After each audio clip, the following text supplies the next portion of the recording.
मराठवाड्याचं पाणी टंचाईचं भीषण वास्तव समोर आलंय। छत्रपती संभाजीनगरमध्ये पाण्यासाठी रात्रीचा दिवस करावा लागतोय। दिवसा पाण्यासाठी वणवण पाहिली आहे, मात्र इथे दुष्काळाचं संकट इतकं भीषण आहे की हंडाभर पाण्यासाठी इथल्या नागरिकांना रात्र जागून काढावी लागतेय। इथे अनेक भागांमध्ये 10 ते 15 दिवसांनी पाणी येतंय। रात्री पाणी येईल या आशेवर अनेक ग्रामस्थांना रात्रभर जागं राहावं लागतंय। त्यामुळे पाण्यासाठी या नागरिकांचे प्रचंड हाल सुरू आहेत। दुष्काळाचं भीषण वास्तव दाखवणारा आमचे प्रतिनिधी कृष्णा केंडेंचा हा स्पेशल रिपोर्ट आपण पाहूया। मराठवाड्यामध्ये भीषण दुष्काळ आहे आणि छत्रपती संभाजीनगरच्या अनेक गावांमध्ये महत्त्वाचा एकच प्रश्न आहे, तो म्हणजे पाणी। 2-4 हंडे पाणी मिळालं आणि त्यात दिवस भागला गेला की मनाला थोडीशी शांतता मिळते। आणि याच पाण्यासाठी मराठवाड्यातले अनेक गावं दिवसाची रात्र आणि रात्रीचा दिवस करतात। कसं हे मी तुम्हाला दाखवणार आहे।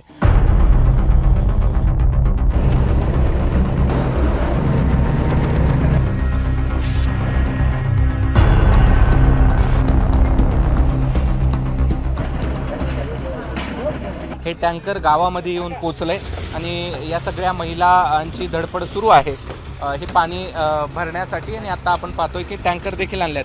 ताई, किती दिवसाला पाणी येतं तुमच्या गावात? टँकर किती दिवसाला? 8 दिवसाला। हां, 8 दिवसाला। ताई, किती दिवसाला पाणी येतं? 4 ते 5 दिवसाला, 8 दिवस पर्यंत येतं। रात्री किती वाजता पाणी येतं? 2ला येतं, 4ला येतं, हां. कधी 11 वाजता येतं, सकाळी 4 वाजता येतं। मग कसं कळतं तुम्हाला कसं हे करायचं मग पाण्याचं? सांगत ते वाजते ना। मग नुसतं पाण्यासाठी रात्र जागायचं? मग आता काय करतं, पाण्यासाठी जागणं ना आम्हाला। पाण्यासाठी पाणी सकाळी बी जेवण नाही तेच पाहतोय। हां. पाणी येतं काय, पाणी येतं काय, पाणी येतं काय। मला सांगा की पाणी भरणं हे एकमेव काम आहे सध्या गावात? हो, एकमेव आहे। पाणी महत्वाचं आहे। पाणीच नाही, पाणी नाही। टँकरला पाणी येतं ना, पाणी पुरवठा होतो। बरं, किती लोकवस्तीचं गाव आहे हे? जवळजवळ 8-9 हजार लोक आहे। 9,000 लोक आहेत गावात। अशा पद्धतीचं पाण्याचं दुर्भिक्ष हे छत्रपती संभाजीनगर जिल्ह्यात गावखेड्यामध्ये आपल्याला नियमित पाहायला मिळतं। रात्री 11 वाजलेले असू देत, 12 वाजलेले असू देत, 1 वाजलेलं असू देत, 2 किंवा पहाटेचे 4 जरी वाजले तरी पाणी ह्याच एक महत्त्वाचा भाग आहे जे भरण्यासाठी लोक दिवसाची रात्र आणि रात्रीचा दिवस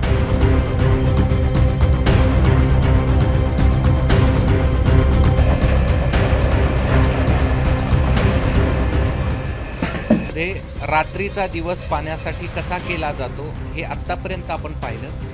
यापासून शहर देखील सुटलेलं नाही।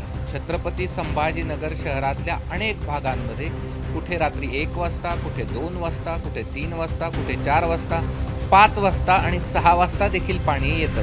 आत्ता रात्रीचे 1:45 वाजलेले आहेत आणि इथे जर आपण पाहिलं तर आत्ता पाणी या नळाला आलेलं आपल्याला पाहायला मिळतंय।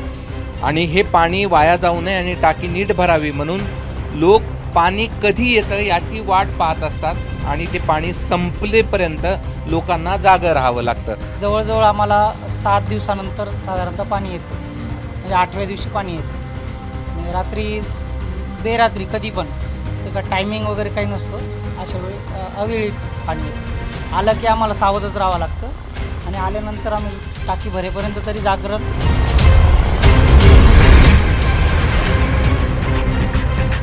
रात्रीचे 2:15 वाजलेले आहेत।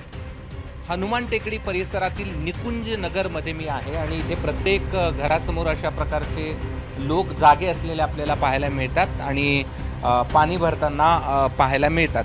एक छोटासा आवाज या ठिकाणी येतो, तो असतो इथल्या मोटारचा, कारण मोटार जर लावली नाही तर इथं पाणीच तुम्हाला येणार नाही।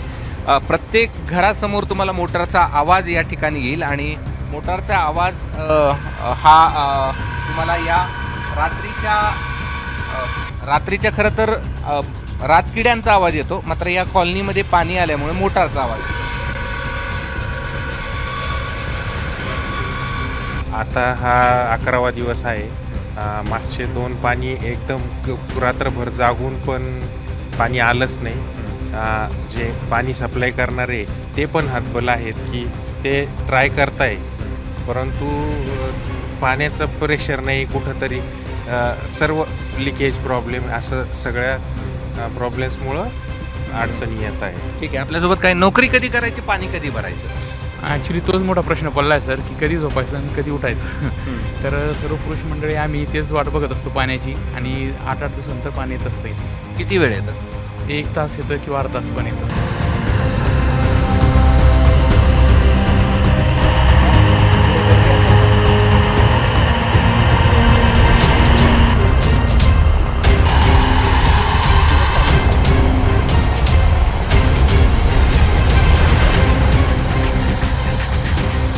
आता पहाटेचे 4:30 वाजलेले आहेत.